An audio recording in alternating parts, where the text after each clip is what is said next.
Magandang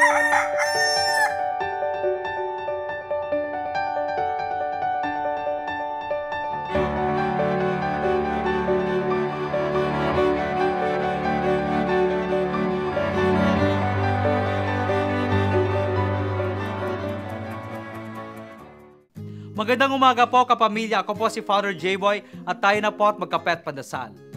Exam na naman po at isa sa mga hamon ng mga mag-aaral ang tandaan ang iba't ibang pinag-aralan.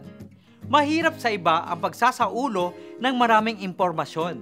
Halimbawa, ang mga bansa at ang kanyang capital city, ang bawat item sa periodic table of elements, ang buong anatomy ng palaka at ng tao. Paano ba natin matatandaan ang mga ito?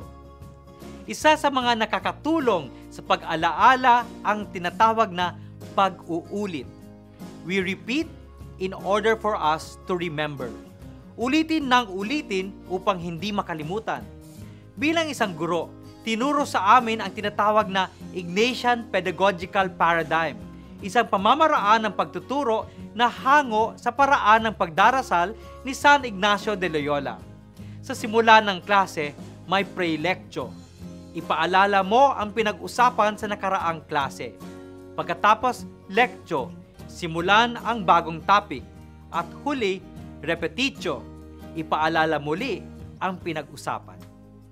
Sa pag-aaral, binabalik-balikan natin ang natutunan. Kaya sa bawat pagsusulit, sinusubukan ng guro ang natatandaan mo ng produkto ng iyong pag-uulit. Sa ating buhay, naaalala natin ang lahat na inuulit. Nakabaon sa isipan ang paboritong pagkain dahil paulit-ulit itong niluluto sa bahay. Nagiging mabuti ang ating asal dahil lagi itong ginagawa. Nagiging malalim ang ating pananampalataya dahil lagi tayong nagdarasal. We are what we repeat.